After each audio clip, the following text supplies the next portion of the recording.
Before I continue, let me just say, if you're watching this, thank you for being here. This is a fictional story with dramatized elements, created for storytelling and educational purposes. Any resemblance to real events or real people is purely coincidental, but the message at the heart of this story is very real. Now, let me tell you what happened. I found my son's watch in a woman's bedside drawer. Not just any watch, the Seiko diver's watch I'd given Marcus on his 21st birthday. The one with his initials engraved on the caseback M.C. in the same handwriting his mother had used for birthday cards his whole childhood. The same watch he'd been wearing the last time I saw him, 8 months ago, when he stood at my front door in Hobart and told me he needed space. That was the moment everything I thought I understood about the past 8 months cracked open like a fault line beneath my feet. My name is Graham Clifford. I'm 63 years old. I spent 31 years working as a civil engineer for a construction firm in Hobart, Tasmania, and I thought that after everything life had already taken from me, my wife, my health scare 2 years ago, the slow, quiet shrinking of old age, I had at least learned how to read people, how to spot a lie, how to protect the people I loved. I was wrong about all of it. My wife, Diane, passed away in the spring of 2020, ovarian cancer. We had 14 months from diagnosis to the end, and I spent every one of them trying to be the man she deserved. After she was gone, I lasted about 6 months before the grief started eating through the walls. Marcus was 24 then, working as a graphic designer in Melbourne, calling me every Sunday. He worried about me. I could hear it in his voice. The careful way he asked if I'd eaten, if I'd been outside, if I'd talked to anyone that week. Then in early 2022, I met Renata. She came into my life through a grief support group that met on Thursday evenings at a community hall in Sandy Bay.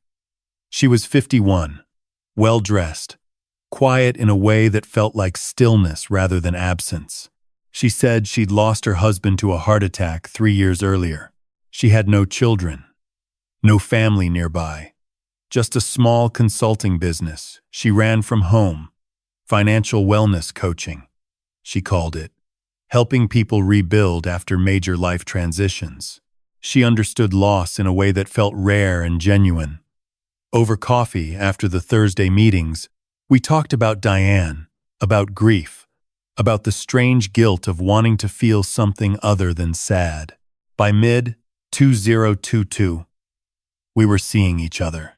By early 2023, she had moved into my house in West Hobart.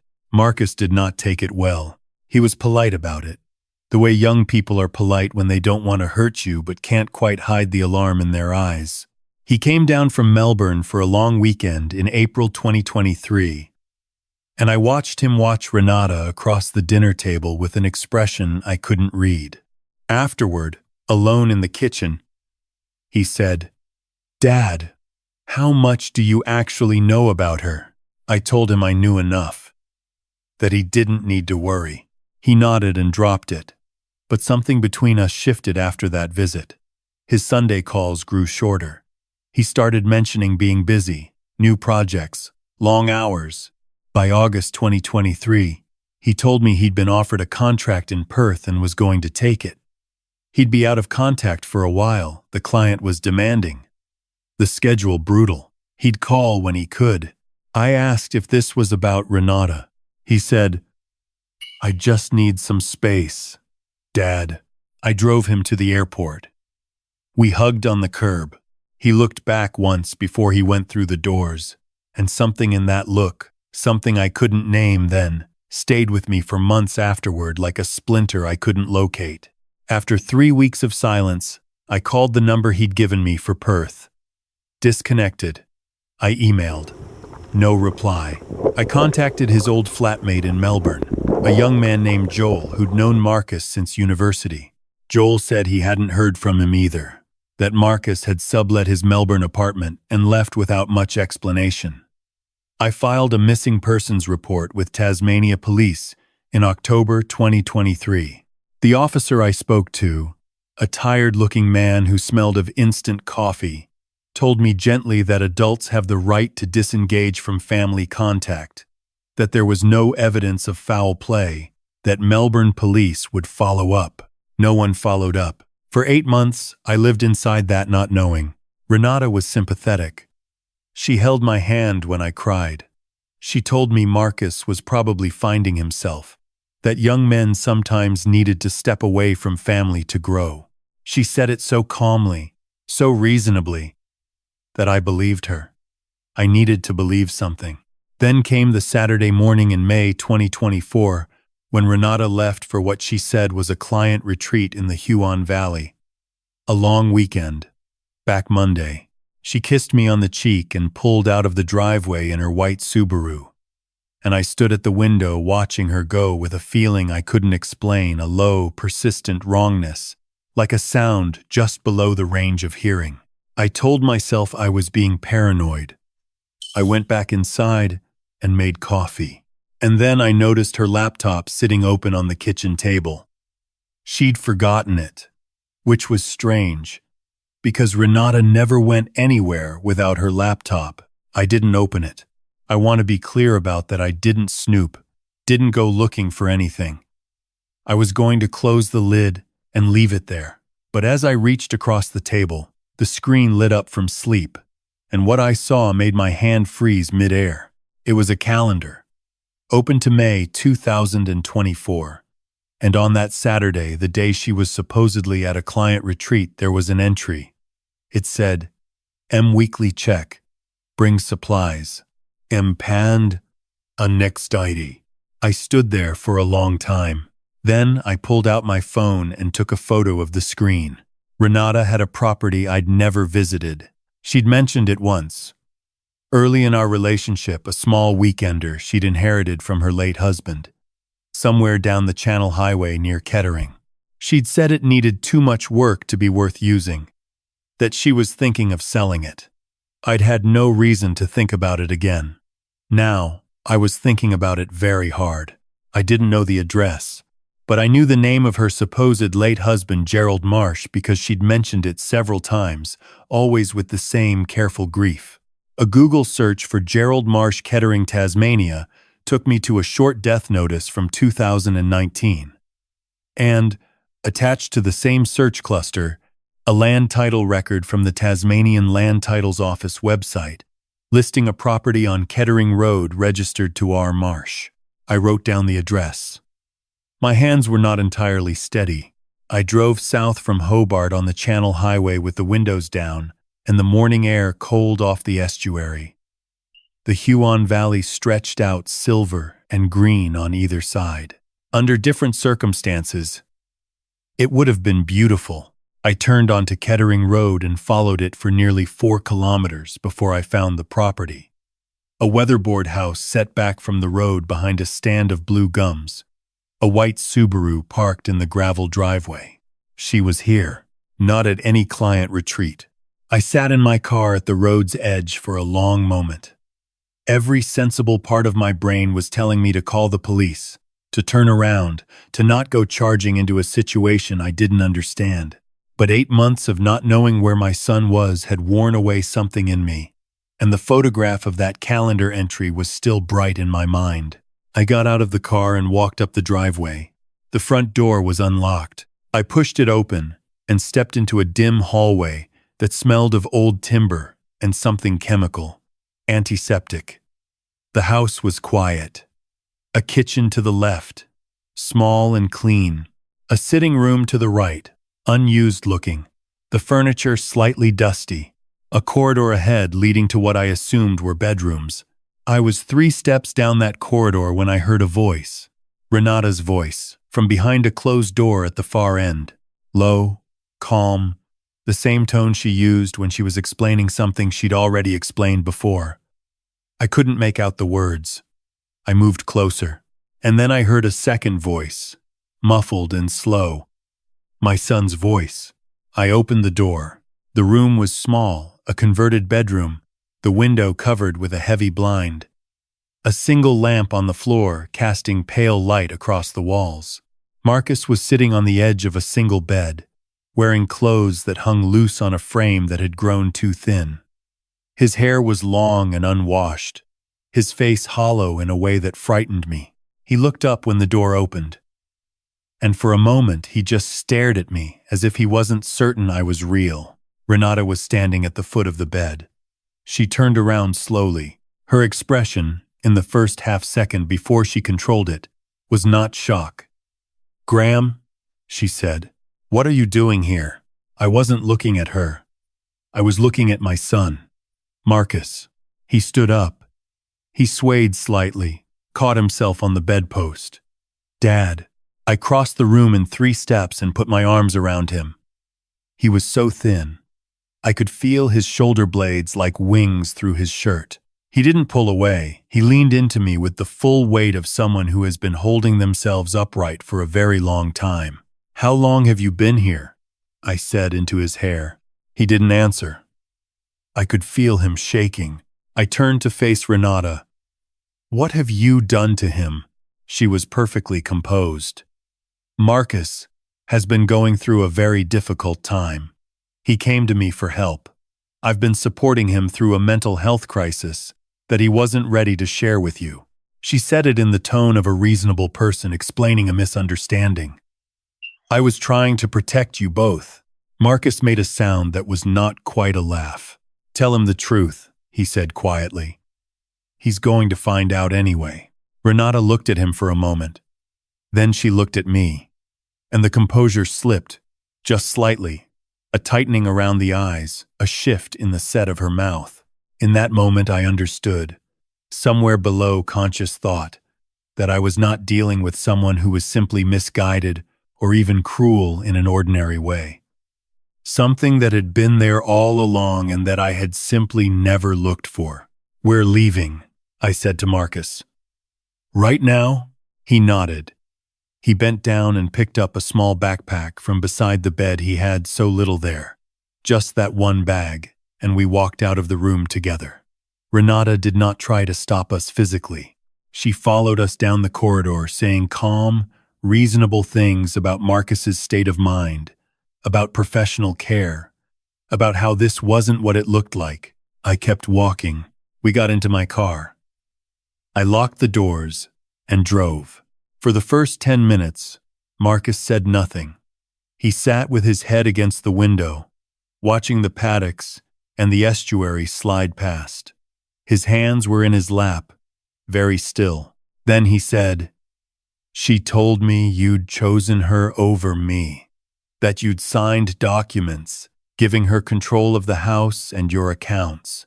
She said if I contacted you, you'd have me removed from your life permanently because she'd convinced you I was unstable." The road blurred. "She showed me emails," he continued, his voice flat and careful, like someone reading from a page. "They looked exactly like yours. Same address, same way of writing. She said you'd been diagnosed with early cognitive decline and that she'd been appointed your legal carer. She said the best thing for both of us was for me to stay away while she managed your affairs." I couldn't speak. I didn't believe her at first. But she kept showing me things, documents, messages, and I'd been here for weeks by then, and I wasn't thinking clearly. He paused. "She was controlling everything I ate, everything I read. I didn't have my phone. She said it was for my mental health." He turned to look at me. "Dad, she took my watch, the one Mum gave you for me. She took it the first week, and I never got it back." I gripped the steering wheel and said nothing until I trusted my voice again. I drove Marcus to the home of my oldest friend, a retired school teacher named Barry Oakes who lived in a quiet street in Taruna and who, when I knocked on his door and he saw the state of us, simply stood back and let us inside without a word. Barry's wife, Cheryl, put Marcus on the couch with a blanket and warm soup while Barry and I sat at the kitchen table, and I told him everything I knew. Barry listened in the way that only people who've known you for decades can listen, without interruption, without visible alarm, just steady attention. When I finished, he said, "You need a lawyer before you do anything else. Not police first. Lawyer first. You need to understand what she might already have done. He was right. The next morning, I called a solicitor named Patricia Doyle, who had handled Diane's estate and who I knew to be thorough and direct. She met us at her office in the CBD within 2 hours of my call. I told her everything. She listened without expression, made notes in a small yellow legal pad, and at the end she looked at me over her reading glasses and said, "Graham, before we go any further, I need to ask, did you ever sign any documents with Renata's guidance? Powers of attorney? Health directives? Anything regarding your accounts?" I thought back. There had been some paperwork in the spring of 2023. Shortly after Renata moved in, she'd suggested we update our respective estate plans. Said it was simply sensible, given the nature of our relationship. A man she'd introduced as her accountant, a quiet fellow named Derek, had come to the house with folders of documents. I'd signed several things. I hadn't read all of them carefully. I told Patricia this. She put her pen down. "We need to pull your full financial and legal records today. Don't go back to that house. Don't contact Renata. Leave that entirely to me." Over the following week, Patricia and a forensic accountant named Suzanne Holt went through everything. What they found came in pieces, each one worse than the last. Renata had introduced me to Derek, whose full name was Derek Sabo, in 2022, not long after we met, framing him as a financial planner she trusted and recommending I consolidate my investment portfolio with him. I'd done so, over Patricia's predecessor's mild objections, moving roughly $600,000 in managed funds into an account Derek administered. Over the following 18 months, Derek had been steadily redirecting portions of that money through a series of transfers to an account in the name of a company called Bridgewater Consulting, which, it turned out, existed only as a registered business name, with no physical office, no employees, and no genuine commercial purpose.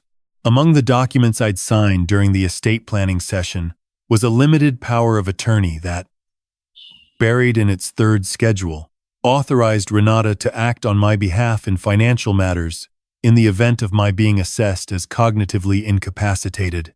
The document naming the assessing physician was a man I had never met, a doctor, Alan Purvis, whose medical registration number, when Patricia checked it, did not match any practitioner on the Australian Health Practitioner Regulation Agency register. Renata had been building a legal mechanism to have me declared incompetent, transfer control of my assets to herself, and eventually absorb my estate, the house, the superannuation, Diane's life insurance payout into whatever she was going to walk away with. Marcus had begun researching her background in early 2023 and had gotten close enough to the truth that she'd had to act. She'd spent months after his last visit to Hobart feeding him the idea that I was pushing him away, that she was the only one trying to maintain the peace. Then, in September 2023, she'd told him that I'd been unwell and asked him to come to the Kettering property to talk things through privately. He'd come because he loved me and didn't want to lose me, and she'd kept him there. She controlled his isolation with layers. No phone, a monitored internet connection on a laptop she supplied, a diet that Patricia's recommended toxicologist later confirmed contained low doses of a sedative compound consistent with extended cognitive suppression. He had been, in the truest sense of the word, a hostage, not locked in a cell with a bolt on the door, but imprisoned by a fog she was maintaining chemically and psychologically in a remote property 35 kilometers from the nearest people who might have helped him. The morning Patricia called me with the toxicology results, I sat in Barry's kitchen and couldn't speak for a long time. My son had been slowly, deliberately kept confused for nearly 8 months, and I had been sitting in my house in West Hobart, grieving his silence, accepting the explanations of the person who was causing it. There is a particular kind of shame in that realization. It doesn't matter how many times people tell you that manipulative people are skilled, that these things happen to intelligent adults. that you couldn't have known. The shame sits in your chest anyway, heavy and stubborn, because you were the father. You were supposed to know. Patricia contacted the Australian Federal Police through the Financial Crimes Unit, given the interstate money movements. A detective named Senior Constable Fiona Marsh, no relation to Renata's supposed late husband, a fact that later turned out to be significant in a dark way, was assigned to the case. She was in her early 40s, organized and quiet, with the kind of professional composure that tells you someone has heard worse things than what you're about to say and is still paying full attention. At Fiona's recommendation, I went home to the West Hobart house. I told Renata that Marcus and I had talked, that things were still strained, that I needed time. I said it badly, unconvincingly, and I watched her absorb my performance with that calculating stillness I now saw clearly for what it was. She made tea. She touched my arm. She said, "I'm sorry. It's so hard, love. You know I'm here." I had a recording device in my shirt pocket. Every word went onto it. Over the following 3 weeks, Fiona's team and Patricia built the case layer by layer. The AFP traced the Bridgewater consulting account to a woman named Raylene Sabo, Derek's sister, who was living in Queensland under a different name. When they ran Renata's fingerprints through the national database using a wine glass retrieved from the Kettering property, the match that came back was not for any woman named Renata Marsh. Her real name was Sandra Voigt. She had been born in Adelaide in 1972, the eldest of 2 children. Her father, Robert Voigt, had died in 1995, his estate leaving roughly $140,000 to be split between Sandra and her younger brother, Derek. The coroner's report listed cardiac arrest. When the AFP requested a review in the context of the broader investigation, a forensic pathologist identified trace evidence in preserved tissue samples consistent with digoxin poisoning, a cardiac glycoside that, in excess doses, mimics a natural heart attack in patients with pre-existing conditions. Sandra Voigt had begun with her own father. After Robert Voigt, the AFP's investigation identified 4 other men across 3 states over 18 years. A widower in Adelaide named Kenneth Ford, who died in 2003, leaving Sandra $60,000 from his savings and a unit in Norwood. A retired dentist in Brisbane named Charles Wren, who died in 2008, leaving his full estate of approximately $300,000 to his then-partner, a woman named Sandra Marsh. A grazier from Dubbo named Patrick Elborn, who died in 2013, leaving substantial agricultural assets. A retired teacher from Launceston named Stephen Dewar, who died in 2018, leaving $190,000 and a property in Invermay. In every case, the cause of death had been recorded as natural. The partner had moved on within a year, and no connection had been drawn between them, because Sandra Voigt had been using a different name in each city. Diane's death in 2020 had been genuine. The cancer, the illness, all of it had been real, and had nothing to do with Sandra. But Sandra had heard about my situation through the grief support network, which she had been deliberately using as a place to find men in exactly my circumstances. Older, recently bereaved, financially stable, emotionally vulnerable, isolated by grief from the people most likely to question a new relationship. She had not been mourning a dead husband at those Thursday evening meetings. She had been working.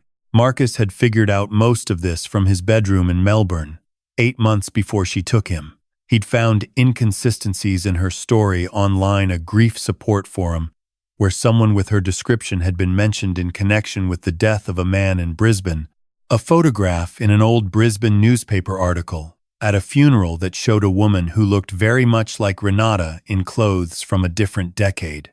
He'd come to Hobart in April 2023 to warn me gently, and when I hadn't listened, he'd kept digging. By September, he had names and dates. He had emailed me twice, but the emails I later found had been intercepted via a mail redirect Renata had set up on my account without my knowledge. He'd tried calling Patricia Doyle's office from a payphone and been told she no longer handled my affairs, a lie Renata had told Patricia's receptionist, claiming I'd changed solicitors. When Marcus had finally driven down from Melbourne in late September 2023 to confront Renata directly, she'd been ready for him. The arrest took place on a Tuesday morning in July 2024. Fiona and two other AFP officers came to the West Hobart house at 7 a.m. I was sitting at the kitchen table. Renata came downstairs in her dressing gown, saw Fiona's badge, and said absolutely nothing. Not a word. She looked at me once, a long look that I have spent many nights since trying to interpret, and then she looked away and allowed them to handcuff her without resistance. Derek was arrested in Queensland the same morning. In the County Court of Tasmania, Sandra Helen Voigt was charged with 5 counts of fraud, 2 counts of unlawful detention, 1 count of administering a harmful substance, and 3 counts of obtaining financial benefit by deception. Derek Szabo was charged with fraud and conspiracy. The brief of evidence included the toxicology results from Marcus, the financial records, the recording I had made in the kitchen over 3 weeks, and testimony from the families of Kenneth Ford and Charles Wren, who had never stopped believing something was wrong. Sandra entered a guilty plea to the financial charges and 1 count of unlawful detention. She contested the historical deaths. The judge, a careful woman named Justice Erica Bain, sentenced her to 19 years without parole on the charges to which she'd pleaded guilty, and noted in her remarks that the breadth and duration of the conduct reflected a level of premeditation that placed it at the most serious end of the scale. The AFP continued their investigation into the historical deaths. Derek received 8 years. Marcus spent 6 weeks recovering at Barry and Cheryl's house. He saw a psychologist named Dr. Nadia Ewan twice a week. And slowly, not quickly, not dramatically, but slowly the fog began to lift. He started eating properly. He started sleeping through the night. He started making jokes again. Small and careful at first, then more like himself. One evening in September 2024, he came and sat beside me on Barry's back veranda looking out over the garden, and he said, "I should have pushed harder. When you didn't listen in April, I should have gone to Patricia directly instead of trying to handle it myself." I told him he was 27 years old and had done more than most people would have. He was quiet for a moment. Then he said, "She knew exactly what to take from us. She took your loneliness, and she took my distance from you, and she used them like tools. She knew we weren't talking properly." He was right. That was the thing I came back to, again and again in the months after. Grief had made me easy to reach. The years after Diane died, I had been so hungry for warmth, for the specific comfort of someone who knew where the cups were and remembered how I took my tea, that I had not asked hard questions. I had not asked where she'd grown up, or spoken to anyone who'd known her before me, or verified a single thing she'd told me. I had accepted the story she offered because it was the story I wanted, and my silence with Marcus, the way I dismissed his concern, the way I'd chosen to believe the easy version had given Sandra the gap she needed to step into. Marcus moved back to Hobart in early 2025. He rented a flat in Battery Point, 10 minutes from my house, and we started having dinner together on Sundays, a tradition Diane had kept for years that had lapsed after she died, and that neither of us had known how to restart. We made no big announcement of it. We just started doing it. I returned to Patricia Doyle, who spent the better part of 4 months untangling the financial damage Sandra and Derek had done. Roughly $240,000 was unrecoverable, already moved through accounts that had been emptied and closed. The remainder of what Derek had been managing was frozen and eventually returned. I sold the West Hobart house. I didn't want to live in it anymore. I bought a smaller place in Blackman's Bay, near the water. With a garden I have been slowly learning to keep. I gave the Seiko watch back to Marcus in December 2024. I'd retrieved it from the Kettering property the day after the arrest. Found it in the drawer of Renata's bedside table where he'd said it would be. He put it on and didn't say anything, just turned his wrist over once to look at the case back, at his initials in his mother's handwriting. What's for dinner? That is the way the Clifford men deal with things. We move forward because there is no other direction available. But I want to say something directly before I finish. Because I have had long enough to think about what I did wrong and what I should have done differently, and I think it is worth saying plainly. If you have recently lost a partner and are beginning a new relationship, I am not telling you not to trust. Trust is not the enemy. Blindness is. There is a difference between trusting someone you have genuinely come to know and trusting the story someone is telling you about themselves. Verify the basics. Ask to meet their friends, their family, the people from their life before you arrived. Notice whether those people exist. If someone discourages you from maintaining close relationships with your children or old friends, and they will always do it gently, always with a reasonable explanation, that is a warning sign, not a consideration. That is a signal to pay attention. If your adult child expresses concern about someone new in your life, do not dismiss it as jealousy or protectiveness. Sit with it. Ask the questions they are asking. They are not trying to take something from you. They are trying to protect the person they have always loved most. The people who are most dangerous to us are not strangers in dark streets. They are people we have invited inside. People who have learned our grief and our loneliness and our habits, and who use that knowledge with patience and precision. They are charming and reasonable, and they always have an explanation ready. They count on the fact that we want to believe the best of the people we love. I wanted to believe the best. Next time, and I hope there is a next time. A genuinely good next time. I will want to believe the best, and I will also ask the hard questions. I will meet the friends. I will check the name. I will not confuse the desire for warmth with evidence of trustworthiness. Diane taught me 30 years of what a real partnership looks like. I should have trusted what she taught me. If this story has connected with something in your own life, please leave a comment below.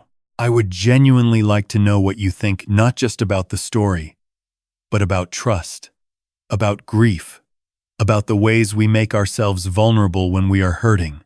Those conversations matter. And if you know someone going through a difficult season after loss, please share this with them. Not as a warning to be afraid, but as a reminder to keep their eyes open and their people close.